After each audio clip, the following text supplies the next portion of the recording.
Yeah. So what are the different projects you guys are working at now? Right now? Well, 2 nights ago, Greg and I screened Lamu, which was shot in family adventure comedy kind of thing, and right now that's the big focus. We're trying to just get this into the theaters, and I got a few other films coming out this year. I worked with George Romero on Diary of the Dead, which is like a zombie flick that slash meets Blair Witch, I guess you could say. And I'm going to do a little small part in the up-and-coming American Pie beta, so that's pretty much it. Great. Nice.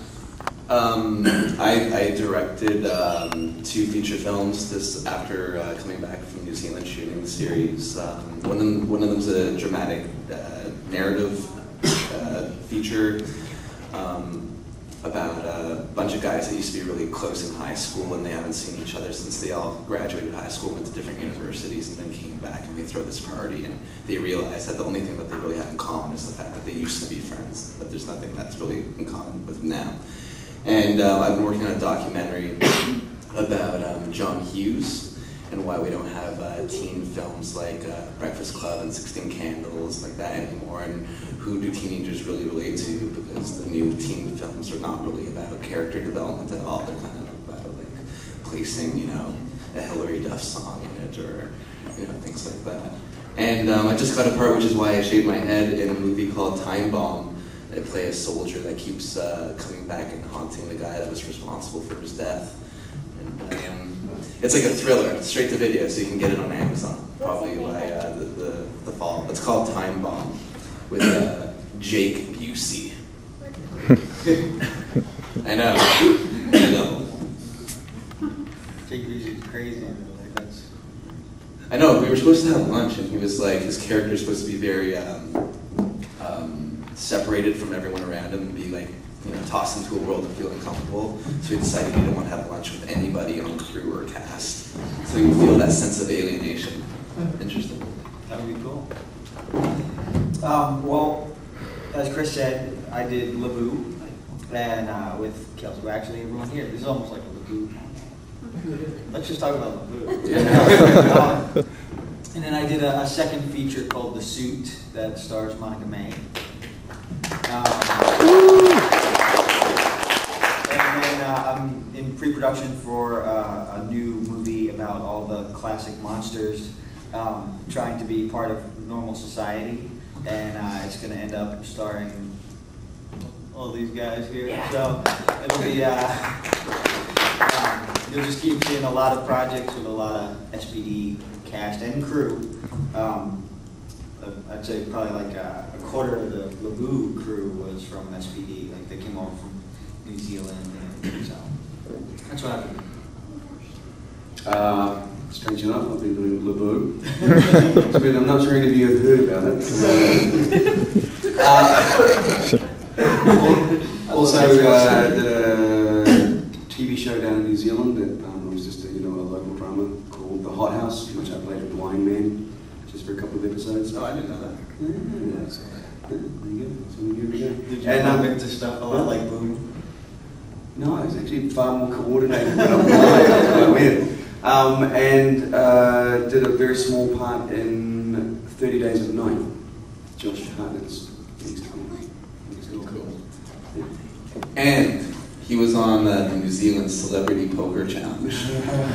Yeah. That went well. I think I was the first person knocked out of New Zealand Celebrity Poker Challenge. I had read somewhere that Bruce Kay said that he would like to make Power Rangers more like adult-oriented, but it's like hard to.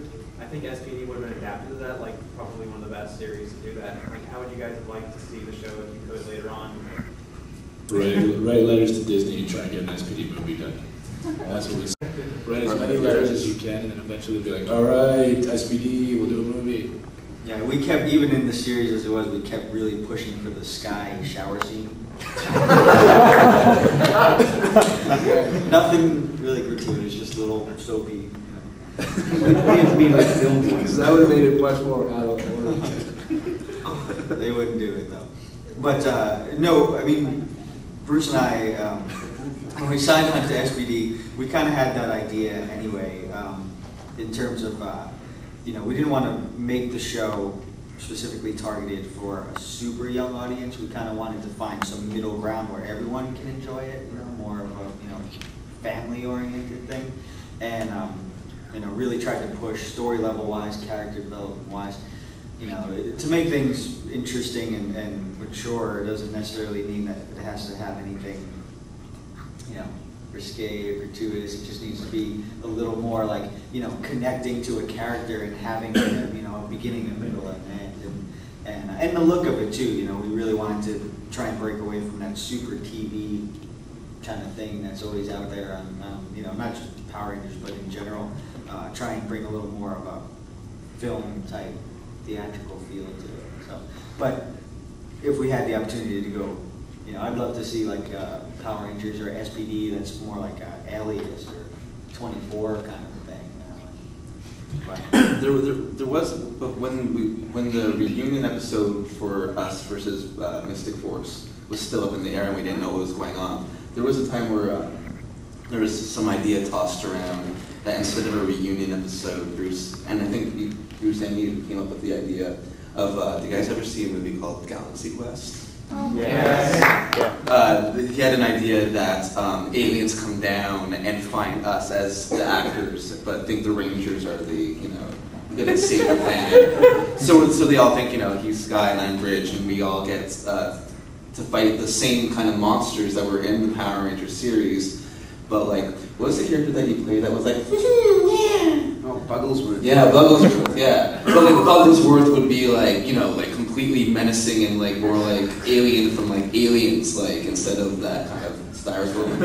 Yeah, but it never happened. But if you write letters can change the world. Devastation.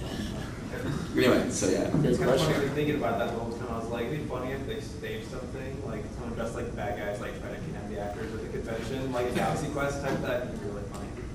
Yeah, but then everyone would have to be in shape here. So it's only you, Chris. That's what the punching bag letter